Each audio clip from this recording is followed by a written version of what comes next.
بعد فأعوذ بالله من الشيطان الرجيم بسم الله الرحمن الرحيم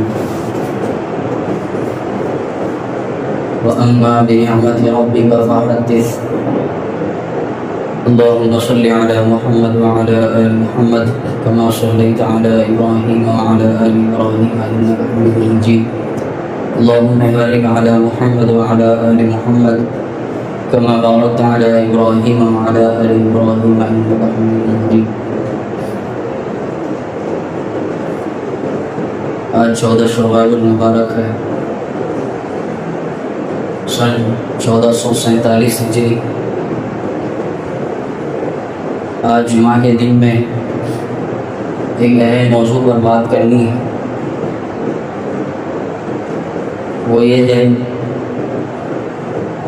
کہ دینی مدارس اور ہماری مساجد ان کی کیا اہمیت ہے ہماری مسجد، اور اسلام کے اندر ان کی کیا حیثیت اور کیا اہمیت ہے. اللہ تبارک و تعالیٰ نے تقریباً 1,24,000 انبیاء اکرام علیہ السلام کو مبعوث فرمایا. سارے انبیاء نے اپنے وقت کی قوم کو، اپنی امت کو اللہ سے ڈرایا، اللہ کی طرف بلایا. جن لوگوں نے ان کی بات مانی وہ لوگ اللہ کو ماننے والے بنے، مومن بنے، اور وہ لوگ کامیاب ہو گئے. جنہوں نے بات نہیں مانی وہ منکر ہو گئے اور وہ لوگ ناکام ہو گئے. یہ انبیاء کا سلسلہ چلتا رہا. اخیر میں میرے اور آپ کے آقا جناب نبی کریم صلی اللہ علیہ وسلم نبی آخر الزماں بن کر اس دنیا میں تشریف لائے. آپ صلی اللہ علیہ وسلم نے نبوت کے بعد اپنی قوم کے اوپر محنت کرنا شروع کی، علی الاعلان اپنے دین کی تبلیغ کرنا شروع کی، جس کے اندر آپ کو بہت ساری تکالیف کا اور مصیبتوں کا سامنا کرنا پڑا. جن لوگوں نے آپ کی بات مانی وہ لوگ صحابہ کہلائے، رضی اللہ عنہم کہلائے، اور جن لوگوں نے آپ کی بات نہیں مانی وہ لوگ منکر کہلائے، لعنت اللہ علیہم کہلائے. صحابہ کے بعد تابعین، تبع تابعین، اسی طریقے سے ائمہ مجتہدین، سلف صالحین، ان لوگوں نے اپنے بڑوں سے، اپنے متبعین سے، اپنے متبوع سے دین کو لے کر یہ دین ہم تک پہنچایا. اس کا جو طور طریقہ چلا آ رہا ہے شروع سے، اس کا تعلق یا تو مسجد سے ہے یا تو مدرسے سے. یہ دین جو ہم تک پہنچا ہے یہ ایسے ہی نہیں پہنچا.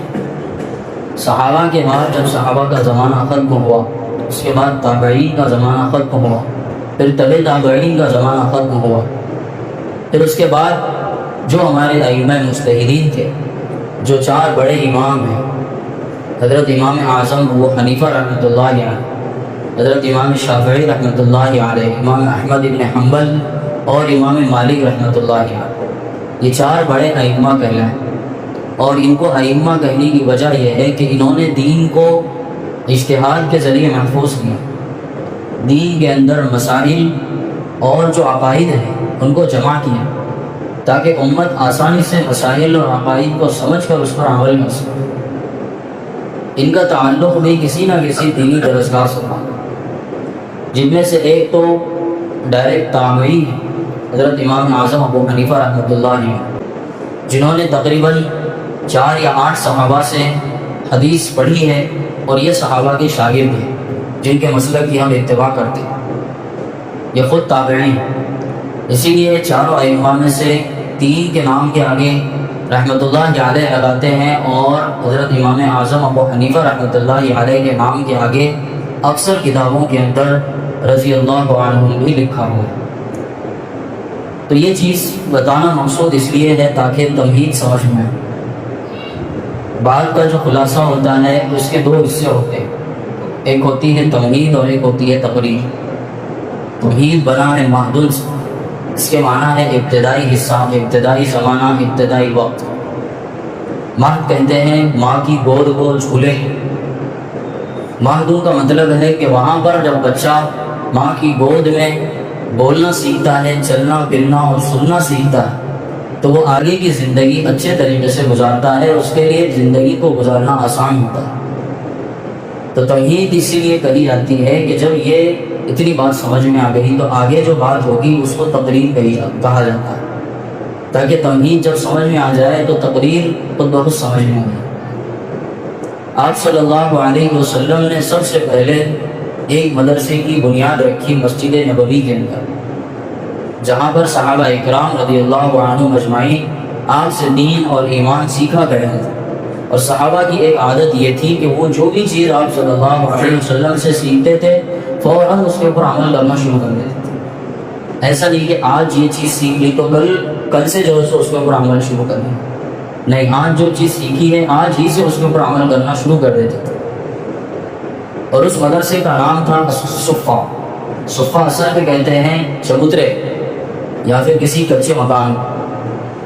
آج بھی مدینہ منورہ کے اندر مسجد نبوی کی بالکل بغل میں چار دیواری کی شکل میں وہ جگہ موجود ہے، اور وہاں پر آج بھی دینی تعلیم حاصل کرتے ہیں وہاں کے بچے۔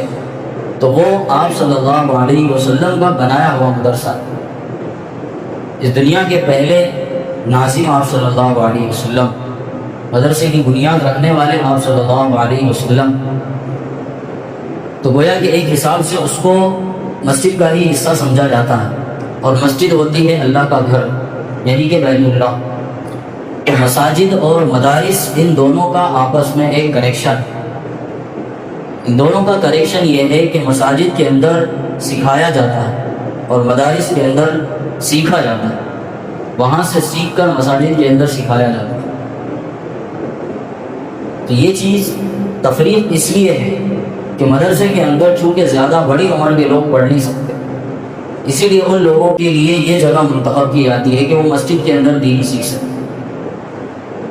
مساجد اور مدارس کی اہمیت اس چیز سے سمجھ میں آتی ہے کہ دنیا کے اندر ہمارا دنیاوی معاملہ ہو یا دینی معاملہ ہو، ہم علماء سے پوچھے بغیر یا پھر مدارس کے علم کے بغیر ہم حل نہیں کر سکتے۔ ہم کو کھانا بھی کھانا ہے تو ہم کو معلوم کرنا پڑے گا، علماء سے پوچھنا پڑے گا کہ کون سی چیز حلال ہے کون سی چیز حرام۔ ہم کو اگر سونا بھی ہے تو ہم کو اس کا طریقہ جاننا پڑے گا کہ سنت طریقہ کیا ہے اور خلاف سنت کیا ہے۔ ہم کو چلنا پھرنا ہے اس کو بھی معلوم کرنا پڑے گا، ہم کو بولنا ہے دیکھنا ہے۔ یہ ساری چیزوں کا تعلق مدارس سے، مدارس سے ہی دین پھیلتا ہے، اور یہ مدارس دین کے قلعے کہے جاتے ہیں۔ قلعہ کس کو کہتے ہیں؟ قلعہ پہلے زمانے کے اندر قلعہ جو ہوتا تھا وہ شہر کی حفاظت کے لیے ہوتا تھا، اس کی باؤنڈری ہوتی تھی جو پورے شہر کی حفاظت کرتی تھی، وہاں سے پورے شہر کی حفاظت کی جاتی تھی، نگرانی کی جاتی تھی کہ کوئی خطرہ ہے یا کوئی دشمن آنے والا ہے، وہ ساری چیزیں قلعے سے معلوم ہوتی تھی۔ تو دین کے جو قلعے ہیں وہ مدارس ہیں، اور ان کو بھی قلعے کہنے کی وجہ یہ ہے کہ اس کے اندر دین کی اور ہمارے ایمان کی حفاظت کی جاتی ہے، یہاں سے ہمارے ایمان کی نگرانی کی جاتی ہے کہ امت کا ایمان کس سطح پہ ہے، کس کیفیت پہ ہے، امت کا حال کیا ہے، امت کدھر جا رہی ہے، عوام کے اندر دینی کیفیت کیسی ہے، وہ کس سطح پر ہے، کس ماحول میں اپنی زندگی گزار رہے ہیں۔ یہ ساری چیزوں کی نگرانی مدارس سے ہوتی ہے، اور مدارس کے اندر پڑھانے والے علماء کہلاتے ہیں، مدرسین کہلاتے ہیں، مربین کہلاتے ہیں، وہ لوگوں کی تربیت کرنے والے کہلاتے ہیں، ہمارے نسلوں کے ایمان کی حفاظت کرنے والے محافظ کہلاتے ہیں۔ اللہ کے نبی کی حدیث ہے العلماء ورثۃ الانبیاء، کہ علماء انبیاء کے وارث ہیں، اور جو وارث ہوتا ہے وہ اپنے مورث کے ہر چیز کا وارث ہوتا ہے۔ جو بھی اللہ کے نبی صلی اللہ علیہ وسلم نے اپنی وراثت چھوڑی ان ساری چیزوں کا وارث جو ہے سو ایک عالم دین ہوتا ہے۔ مال کی بات نہیں ہو رہی، کیونکہ انبیاء مال کا وارث نہیں بناتے۔ لم نورث ولا نورث ولا نورث، انبیاء کا یہ ضابطہ اور قاعدہ ہے کہ وہ نہ خود اپنے ماں باپ کے مال کے وارث بنتے ہیں، نہ ان کے مال کا کوئی وارث بنتا ہے۔ یہ انبیاء کا ضابطہ ہے۔ انبیاء جو وارث بناتے ہیں یا وارث بنتے ہیں وہ صرف اور صرف علم کے اور دین کے وارث بنتے ہیں، اور وہ اپنے وارثین کو بھی جو ہے سو اسی کا وارث بناتے ہیں۔ الانبیاء لم یورثوا دینارا ولا درہما، کہ انبیاء دینار اور درہم کا وارث نہیں بناتے، ولکن یورثون العلم، کہ انبیاء جو ہے سو علم کا وارث بناتے ہیں. اور یہ چیز بتلانا مقصود اس لیے ہے، عالم چاہے جیسا بھی ہو یہ نبی کا وارث ہوتا ہے. جیسے اگر کسی کی اولاد ہے، 4-5 اولاد ہے کسی، تو اس کے اندر کبھی کبھار ایسا ہوتا ہے کہ ہر ایک کا نقش و نگار الگ ہوتا ہے. کوئی کالا ہوتا ہے، کوئی گورا ہوتا ہے، کوئی مست قد ہوتا ہے اور کوئی لمبا ہوتا ہے. لیکن وہ چاروں کے چاروں اپنے باپ کی وراثت میں برابر کے شریک ہوتے ہیں. ان کے اندر تفریق نہیں کی جاتی. کوئی اگر اس کے اندر بددین ہے، کوئی اگر جاہل ہے، کوئی گناہ گار ہے، وہ بھی اپنے باپ کی وراثت میں برابر کا شریک ہوتا ہے. اور اگر کوئی دیندار ہے، نیک ہے، نمازی ہے، تو وہ بھی برابر کا شریک ہوتا ہے. ایسا نہیں ہے کہ اس کے اندر نمازی کو زیادہ وراثت دی جائے گی اور جو گناہ گار ہے اس کو کم دی جائے گی. برابر کے دونوں شریک ہوتے ہیں. ٹھیک اسی طریقے سے علماء جو ہوتے ہیں وہ بھی انبیاء کے ہر حال میں وارث ہوتے ہیں. عالم چاہے جیسا بھی ہو، گورا ہو، کالا ہو، ہائٹڈ ہو یا پستقد ہو، یا پھر اگر وہ دین داری کی لائن سے ہٹ بھی چکا ہو تب بھی وہ نبی کا وارث ہوتا ہے.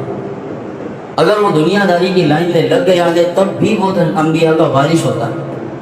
اگر وہ کسی گناہ کے اندر مبتلا ہے تب بھی وہ انبیاء کا وارث ہوتا ہے. وراثت اس کو برابر ملتی ہے. یہ بات اور ہے کہ وہ اس وراثت کا استعمال کرنا جانتا ہے. جیسے ہمارے عام ماحول کے اندر بھی ہوتا ہے کہ وراثت تو مل جاتی ہے، لیکن ایک بیٹا اسی وراثت کو اچھے ڈھنگ سے استعمال کر کے کام میں لاتا ہے اور یہ اس کو ویسٹ کر دیتا ہے، بیکار کر دیتا ہے. تو ٹھیک اسی طریقے سے عالم دین یہ نبی کا وارث ہوتا ہے. اور امت پر فرض ہے کہ وہ عالم دین کی، عالم دین نہیں بلکہ اس سے بڑھ کے جملہ وارث نبی کی عزت کرے، اس کا احترام کرے. یہ ایک عام آدمی کے اوپر اور عوام کے اوپر اور قوم کے اوپر یہ فرض ہوتا ہے. آج کل جو ماحول بنا ہوا ہے وہ یہ ہے کہ علماء کو بالکل ایک سائڈ میں کر دیا گیا. علماء کے اندر تفریق کی جاتی ہے، ان کے اندر تقسیم کی جاتی ہے کہ کون سا عالم دین اچھا ہے، کون سا برا ہے، اور کون سا ہمارے حساب کا ہے اور کون سا ہمارے حساب کے باہر کا ہے. تقسیم کیا جاتا ہے اور اس کو پرکھا جاتا ہے. بھائی آپ کون ہوتے ہیں پرکھنے والے؟ ہم اس کے اندر پرکھنے والے اور ہم اس کے اندر تقسیم کرنے والے کوئی نہیں. جب اللہ کے نبی نے تفریق نہیں کی تو پھر ہم کون ہوتے ہیں؟ اللہ کے نبی کی حدیث ہے کن عالما او متعلما او سامعا او محبا ولا تکن خامسا فتهلك. سب سے پہلی چیز یا تو عالم بن او متعلما، یا عالم دین سے سیکھنے والے بن، او سامعا، اگر اس سے سیکھ بھی نہیں سکتے تو کم از کم اس کی سننے والے بن، اگر اس کی سن بھی نہیں سکتے تو چوتھے او محبا، عالم دین سے محبت کرنے والے بن. یہ 4 چیزیں اللہ کے نبی نے اپنی پاک زبان سے ارشاد فرمائی. اور 5ویں چیز فرمائی ولا تکن خامسا. ان 4 کے علاوہ 5واں مت لگا. اور اللہ کے نبی نے صرف یہ کہہ کر بات ختم نہیں کی، آگے اس کا نتیجہ بھی بتا دیا فتهلك. اگر تم 5ویں بنو گے، 5ویں کا کیا مطلب؟ ایک تو عالم بھی نہیں بن رہے، عالم کی سننے والے بھی نہیں، عالم سے محبت کرنے والے بھی نہیں، اور اس سے علم سیکھنے والے بھی. تو 5ویں چیز کیا ہوئی؟ عالم سے نفرت، عالم سے بغض، عالم سے عداوت، عالم سے دشمنی. تو نتیجہ کیا نکلے گا؟ فتهلك. تو تم ہلاک ہو جاؤ. اللہ کے نبی کی حدیث میں اپنی زبان سے نہیں کہہ رہا، اپنی طرف سے نہیں کہہ رہا. حکیم الامت حضرت مولانا اشرف علی تھانوی رحمۃ اللہ علیہ فرمایا کرتے تھے کہ ہم جو ہے سو ہم مسئلہ بتانے والے ہیں، ہم مسئلہ بنانے والے ہیں. بہت ساری چیزیں ایسی ہوتی ہے جب کوئی عالم دین عوام کے سامنے بیان کرتا ہے یا عوام کو بتلاتا ہے کہ یہ چیز صحیح ہے، یہ چیز غلط ہے، یہ چیز دین ہے اور یہ غیر دین ہے، یہ چیز صحیح طریقے پر ہے اور یہ غلط طریقہ ہے، تو اس کے بعد نتیجہ یہ نکلتا ہے کہ عوام اس سے نفرت کرنے لگتی ہے. تو یہ چیز بتانا مقصود ہے کہ ہم کو 5واں نہیں بننا، 5واں ہرگز نہیں بننا. علماء سے کم از کم ہم کو محبت رکھنی. اگر 6 بنو 5 بنو گے تو ہلاک ہو جاؤ. یہ اللہ کے نبی کی حدیث ہے. تو حضرت تھانوی جو فرمایا کرتے تھے کہ ہم بن نون نہیں ہیں، ہم بن تا ہیں، یعنی کہ ہم تا والے نہیں، نون والے نہیں ہیں، ہم مسئلہ بتانے والے بنانے والے نہیں. تو عوام عام طور پر یہی سمجھتی ہے کہ بھائی مولوی نے ہمارا مسئلہ بگاڑ دیا، مولوی نے جو ہمارا کام بگاڑ دیا. اچھا میں کاروبار کر رہا تھا، انہوں نے بول دیا حرام ہے۔ اچھا میں پیسے کما رہا تھا، اس کے اندر پیسے بڑھ کے آ رہے تھے مجھے، مولوی بول دیا حرام ہے، میرا کام بگاڑ دیا، میرا نقصان کرا دیا۔ تو ایسی بات نہیں ہے، جو مسئلہ شریعت کا ہے، جو ہمارا دین بتاتا ہے، جو ہمارے دین نے اور ہماری شریعت نے طے کیا ہے، وہی چیز ایک عالم دین بتاتا ہے۔ اور عالم دین وارث ہونے کی حیثیت سے ہر چیز میں جو ہے سو اپنے نبی کا وراثت کا حقدار ہے۔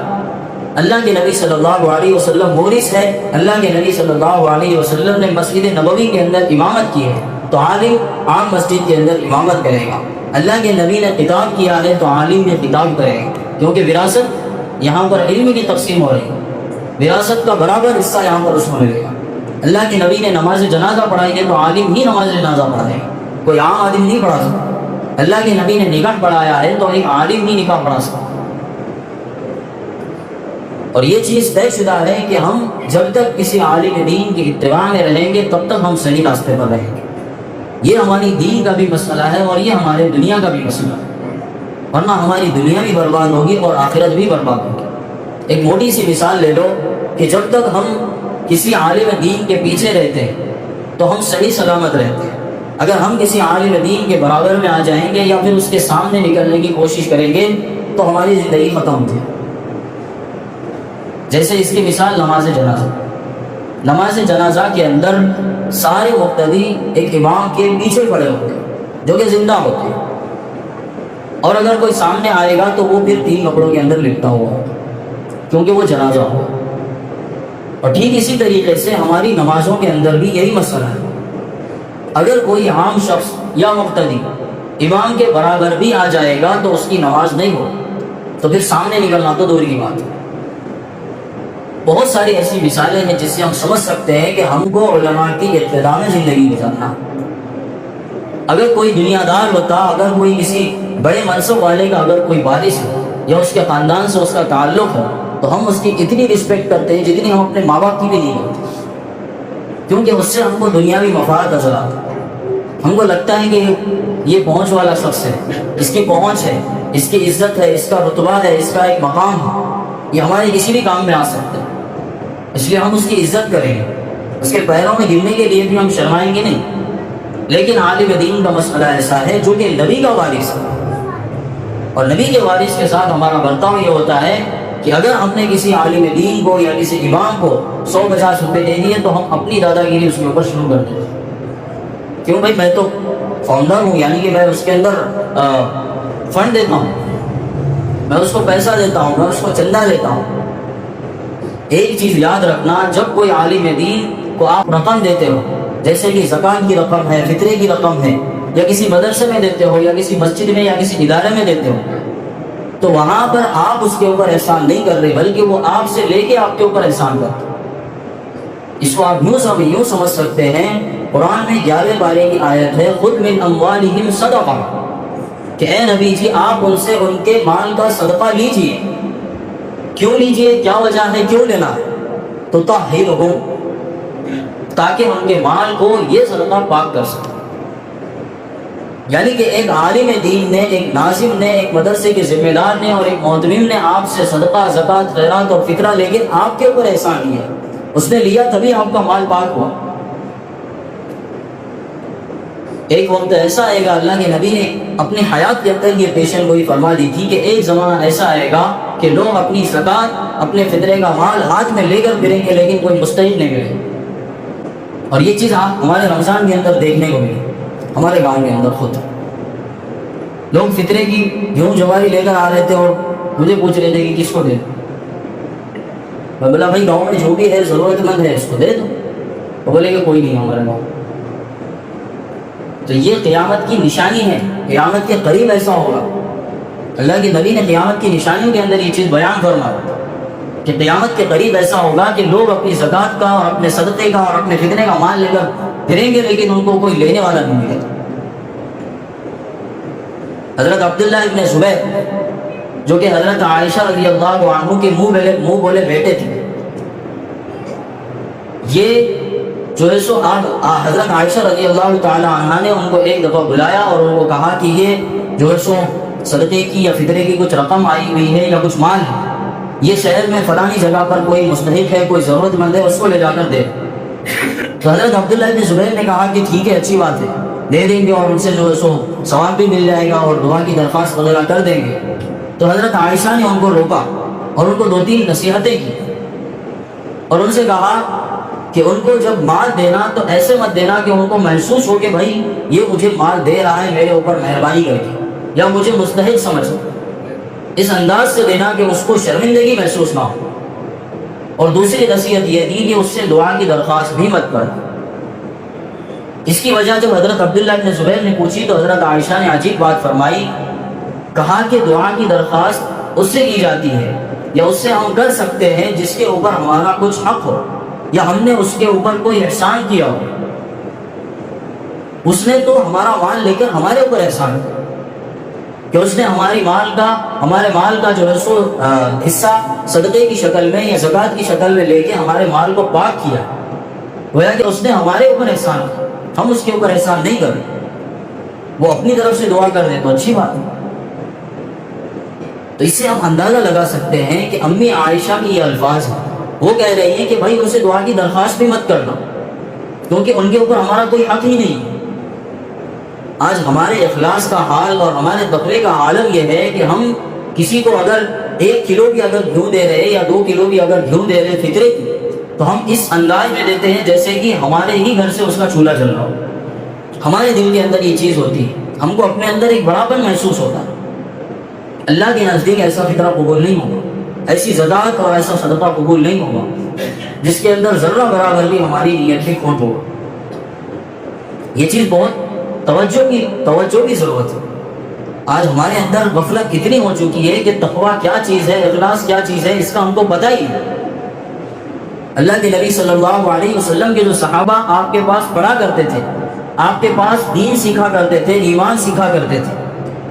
دنیا کا بھی جیسے ایک نظام ہے کہ جب ایک درس گاہ کے اندر طالب علم یا بچے سیکھتے ہیں تو پھر ان کا امتحان ہوتا ہے، ان کی جو ہے سو پریکشا لی جاتی ہے، ان کو پرکھا جاتا ہے، ان کی ایک آزمائش ہوتی ہے، ان کا جائزہ لیا جاتا ہے۔ تو ان صحابہ نے بھی جب اللہ کے نبی کے پاس دین سیکھا تو ان کا بھی امتحان لیا گیا۔ اللہ تعالیٰ قرآن کے اندر فرماتے ہیں اولئک الذین امتحن اللہ قلوبہم، ان کا امتحان لینے والا کون؟ خود اللہ تبارک و تعالیٰ۔ جب ان کو سکھایا گیا، سکھانے والا معلم خود رسول اللہ اور جو سکھایا جا رہا ہے وہ کتاب اللہ، اور امتحان لینے والا خود اللہ۔ اور امتحان کس چیز کا ہو رہا؟ قلوبہم للتقوی، کہ امتحان میں دیکھا جا رہا ہے کہ ان کے اندر تقوی کتنا ہے، اخلاص کتنا ہے، اللہ کا ڈر کتنا ہے، ان کے دل کے اندر جو کیفیت ہے وہ کیسی ہے۔ اولئک الذین امتحن اللہ قلوبہم للتقوی، کہ اللہ تعالیٰ نے جب صحابہ کا امتحان لیا تو کس چیز کا لیا؟ تقوی کا امتحان لیا۔ دیکھا کہ انہوں نے جو دین سیکھا تو اس کے ذریعے ان کی ایمانی کیفیت کیا ہے، ان کی جو 24 گھنٹے کی زندگی ہے اس کی کیفیت کیا ہے، کس حال میں یہ اپنی زندگی گزارتے ہیں، یہ اٹھتے بیٹھتے ان کے دل میں اللہ کا ڈر ہوتا ہے یا نہیں ہوتا۔ اور جب امتحان ہو گیا تو امتحان ختم ہونے کے بعد پھر آتی ہے باری رزلٹ۔ تو جب ان کا رزلٹ آیا تو پھر اس کے بعد اللہ تبارک و تعالیٰ نے ان کا رزلٹ بھی قرآن کے اندر بیان کی۔ والسابقون الاولون من المہاجرین والانصار والذین اتبعوہم باحسان رضی اللہ عنہم ورضوا عنہ۔ صحابہ کا رزلٹ کیا نکلا؟ وہ اپنے امتحان کے اندر پاس ہو گئے، 100% نمبرات لا کر وہ اپنے امتحان میں پاس ہو گئے۔ اللہ تبارک و تعالیٰ نے ان کا رزلٹ سنا دیا، نتیجہ سنا دیا کہ وہ اللہ سے راضی، اللہ ان سے راضی، رضی اللہ عنہ ورضوا۔ تو ان کے درس کا کیا عالم ہوگا، ان کی درسگاہ کا کیا عالم، ایسی دینی تعلیم انہوں نے حاصل کی۔ آج اگر ہم تھوڑا سا اگر سوچ کے دیکھیں تو ہمارے گاؤں کے اندر ابھی فی الوقت دینی تعلیم حاصل کرنے والے مشکل سے 2 سے 3 لڑکے ہوں گے جو ابھی مدرسے میں تعلیم حاصل کر رہے ہیں۔ باقی 99% بچے ابھی بھی دنیاوی اداروں کے اندر عصری تعلیم حاصل کر رہے ہیں۔ میں اس کے خلاف نہیں ہوں کہ بھائی عصری تعلیم نہیں دینی چاہیے، کوئی بھی اس کے خلاف نہیں ہے۔ عصری تعلیم بھی ضروری ہے، اسی کے ذریعے ڈاکٹر پیدا ہوتے ہیں، اسی کے ذریعے انجینئر پیدا ہوتے ہیں جو ہماری زندگی کی ضرورت ہے۔ لیکن وہاں کے نظام کے اندر جو ایک چیز ہوتی ہے وہ یہ ہوتی ہے کہ وہاں پر انسان کے اندر کا تقویٰ اور اللہ کا جو ڈر ہوتا ہے وہ بالکل ختم ہو جاتا ہے، ان کے اندر سے پاسداری اور اخلاقیت ختم ہو جاتی ہے۔ یہی فرق ہوتا ہے دینی مدارس اور دنیاوی مدارس میں۔ تو آج ہمارا جو رجحان ہے کہ وہ بس دنیاوی تعلیم کے اندر بچوں کو اتنا مائل کر دو کہ ہمارا بچہ جو ہے سو کلکٹر بن جائے، کوئی ڈاکٹر بن جائے، کوئی انجینئر بن جائے، کوئی پروفیسر بن جائے۔ دل پہ ہاتھ رکھ کے بتانا کیا یہ ڈگریاں قیامت کے دن یا یہاں سے آنکھ بند ہونے کے بعد کام آئے گی؟ کسی کے بھی کام نہیں آئے گی۔ خدا نہ کرے اگر کسی کے والد کا انتقال ہو جاتا ہے تو اس کا سب سے پہلا پھول جائے گا مجھ مسجد میں سے پاروں کی پیٹی بھیجو اور بچوں کو بھیجو قرآن پڑھنا۔ کیوں بھائی، جو 8 گھنٹے اسکول پڑھا رہا ہے وہ پڑھاؤ۔ میت کے اوپر میتھ کی کتاب بھی تو پڑھ سکتے، کوئی انگلش کی بک پڑھ لو، کوئی مراٹھی کی بک پڑھ لو، بال بھارتی پڑھ لو۔ وہ نہیں پڑھ سکتے کیونکہ ہم کو پتا ہے کہ وہ چیز مرنے کے بعد کام میں نہیں آنے والی۔ پتا ہے ہم کو یہ چیز گارنٹی کے ساتھ پتا ہے کہ مرنے کے بعد یہ چیز ہمارے کام نہیں آنے والی ہے۔ ہم کو اچھی طریقے سے پتا ہے کہ مرنے کے بعد بھی ہم کو سورہ یاسین کی ضرورت پڑے گی، سورہ بقرہ کی ضرورت پڑے گی، قرآن کی تلاوت کی ضرورت پڑے گی۔ دوسرا پہنچ جائے گا امام کو کہ بھائی نماز جنازہ پڑھانا ہے، غسل دینا ہے، تجہیز و تکفین کرنا ہے۔ کیوں بھائی، آپ کا بیٹا ڈاکٹر ہے، انجینئر ہے، اس کو بلاؤ، نہیں بلا سکتے، پتا ہے کہ بھائی یہ چیز کام نہیں آئے گی۔ یہ عارضی زندگی کے اندر ہم کو یہ چیز سمجھ میں آ رہی ہے کہ یہ چیز ہمارے کام نہیں آنے والی، لیکن پھر بھی ہم اسی کے پیچھے پڑے، اسی کے پیچھے اپنی دن رات محنت کر کے اپنی کمائی پوری اسی کے اندر برباد ہو۔ اگر کسی سے کہا جائے کہ بھائی مسجد کا چندہ ہے، مسجد کے لیے جو ہے سو اتنی رقم جمع کرنی ہے، تو کوئی 200 لکھائے گا، کوئی 500 لکھائے گا، مشکل سے کسی کا بہت بڑا اگر دل ہو تو پھر وہ 1000 روپے لکھا دے، سب سے بڑی رقم 1000۔ جیسے ہمارے گاؤں کے اندر سرکس آ جائے یا کوئی اسکول کا پروگرام ہو، وہاں پر ڈانس ہو رہا ہو، یا پھر بچے وہاں پر کوئی اچھا نمائش کر رہے ہو یا کوئی اچھا سا فنکشن کر رہے ہیں، تو وہاں پر ہر بچے کو جو ہے سو ہم 551 روپے، 951 روپے، 1051 روپے، اس طریقے سے باضابطہ وہاں پر اعلان بھی ہوتا ہے ماشاءاللہ۔ اور یہی وجہ ہے کہ وہاں پر زیادہ چندہ ہوتا ہے، کیونکہ وہاں پر اعلان ہوتا ہے نام کا کہ فلاں آصف نے 951 روپے دیے، اس بچے کو دیے ہے، اس بچے کو دیے، تو وہاں پر میرے اندر تھوڑا سا بڑا بنا جاتا ہے کہ بھائی اگلا جب کوئی اور بچہ آئے گا تو پھر میں اس کو بھی دوں گا، بھلے وہ چاہے ڈانس کرے یا گانا گائے۔ یہ آج ہمارا عالم ہے اور نتیجہ یہی نکل رہا ہے فتح لک۔ آج ہم لوگ ہلاک اور برباد ہو رہے ہیں، یہ چیز ہمارے اندر سے ختم کرنا ہے۔ دین کے کاموں کے لیے ہماری جان اور ہمارا مال ہر وقت حاضر ہونا چاہیے۔ حضرت ابو ذر غفاری رضی اللہ تعالی عنہ جب چوتھے پاری کی آیت نازل ہوئی تھی لن تنالوا البر حتى تنفقوا مما تحبون، تو اس وقت ان کا عالم یہ تھا کہ اللہ تعالیٰ نے فرمایا مما تحبون، کہ جو چیز تمہیں پسند ہو وہ اللہ کی راہ میں خرچ کرو، یعنی کہ جو مال کی زکوٰۃ ہے اس کے بارے میں آیت، مال کا جو ہم کو دینا ہوتا ہے وہ جو ہے سو چوتھائی حصہ دینا ہوتا ہے۔ جیسے کہ اگر 1000 روپے ہے تو اس کے اندر 25 روپے۔ اس طریقے سے جب یہ آیت نازل ہوئی تو اس وقت حضرت ابو ذر غفاری رضی اللہ عنہ نے یہ کہا کہ میں جو ہے سو 250 روپے رکھوں گا، 25 روپے رکھوں گا اور باقی کی رقم اللہ کے راہ میں دوں گا، کیونکہ وہ مجھے پسند ہے، اور اللہ کہہ رہا ہے کہ جو پسند ہو وہ اللہ کے راستے میں۔ تو اللہ کے راستے میں دینے کے لیے ہمارا حال یہ ہوتا ہے کہ جو چیز ہم کو پسند نہیں ہوتی وہ ہم اللہ کے راستے میں دیتے ہیں۔ زکوٰۃ کی باری آئی یا فطرے کی باری آئی تو اس کے اندر کوالٹی چیک کی جاتی ہے کہ اچھی کوالٹی کا جو گھر میں رکھیں گے، جو تھوڑا سا ہلکا ہوگا اس کا ہم فطرہ نکالیں گے۔ جب مسجد کے ڈبے گھومتے ہیں تو اس کے اندر سب سے پرانی نوٹ آتی ہے، سب سے گندا بندہ آتا ہے جو سکہ ہوتا ہے۔ ایسے ایسے سکے اور ایسے ایسے نوٹ آتے ہیں کہ وہ آج تک پوری دنیا کی کسی بھی کونے میں نہیں چل سکتے۔ اللہ کو دینے کی جب باری آتی ہے، اللہ کے راستے میں دینے کی جب باری آتی ہے تو یہ ہمارا حال ہوتا ہے۔ اسی لیے آج ہمارے مال میں برکت نہیں ہے۔ 90% لوگ ایسے ہیں ہمارے گاؤں میں جو دن رات محنت کر رہے، نہ موسم دیکھ رہے، نہ دن دیکھ رہے، نہ رات دیکھ رہے، نہ اپنی خود کی صحت دیکھ رہے، کچھ نہیں دیکھ رہے۔ ان کے لیے ہر مہینہ، ہر دن، ہر ہفتہ ایک جیسا ہو گیا، بالکل اتنی محنت کہ بس خود کی کھانے کی تک فکر نہیں۔ اور یہ چیز کس لیے ہو رہی؟ دنیا کمانے کے لیے۔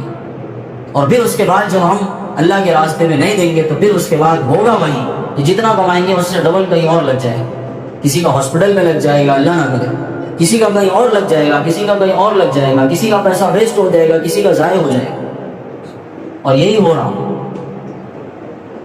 تو یہ چیز سوچنے سمجھنے کی ہے کہ ہمارے اندر یہ چیز آنی چاہیے کہ ہم اللہ کے راستے کی جب بات آتی ہے تو ہم کبھی پیچھے نہ آئیں۔ اور دوسری چیز کہ علماء سے پوچھ کر اپنی روزمرہ کی زندگی گزارا کہ مول صاحب مجھے یہ کام کرنا ہے، اس کا طریقہ کیا ہے، صحیح طریقہ کیا ہے، غلط طریقہ کیا ہے، مجھے جو ہے سو یہ کام کرنا ہے، فلانا کام کرنا ہے، مجھے کہیں جانا ہے، مجھے کہیں کچھ اور کرنا ہے، تو اس کا طریقہ کار کیا ہوگا، اسلامی روح سے یہ صحیح ہے بھی یا غلط ہے۔ اگر مول صاحب یہ بول دیں کہ بھائی یہ تو حرام ہے، تو ارے نہیں اتنے دن تھوڑے دن کر لی گے، اس کے بعد پھر بند کر دی۔ بھائی صحابہ کا یہ حال تھا، صحابہ اس وقت کے شراب کے سب سے بڑے بیوپاری تھے، جس وقت شراب حلال تھی، بڑے بڑے ٹینک، بڑے بڑے مٹکے ان کے پاس رکھے ہوئے تھے شراب سے بھرے ہوئے، اور وہ بھی ایسی ویسی آج کی جیسی تھرڈ کلاس شراب نہیں، بالکل پیور ہائی کوالٹی، اچھی کوالٹی، برانڈیڈ، ایسی شراب ان کے پاس تھی۔ وہ شراب جیسے ہی انما الخمر والمیسر والانصاب آیت نازل ہوئی، اپنے سارے ٹینک اور سارے مٹکے جو ہے سو پھوڑ دیے صحابہ۔ یہ نہیں دیکھا کہ بھائی اتنا اسٹاک ہے، ایک مہینے میں ختم کر کے پھر بند کر دی۔ اسی لیے اللہ تعالیٰ نے رضی اللہ عنہ، تو کم از کم ان کا جو ایمانی درجہ تھا، ان کی جو ایمان کی کیفیت تھی، ان کی جو سطح تھی، اس سطح کا جو سب سے نچلا درجہ ہے، اس تک تو ہم پہنچنے کی فکر کریں۔ اللہ تبارک و تعالیٰ سے دعا ہے اللہ تبارک و تعالیٰ ہم سب کو کامل ایمان نصیب فرمائے اور اپنا ڈر ہمارے دلوں کے اندر پیدا فرمائے۔ جو بھی کہا گیا سنا گیا اللہ تبارک و تعالیٰ مجھے اور آپ کو عمل کرنے کی توفیق عطا فرمائے۔ وما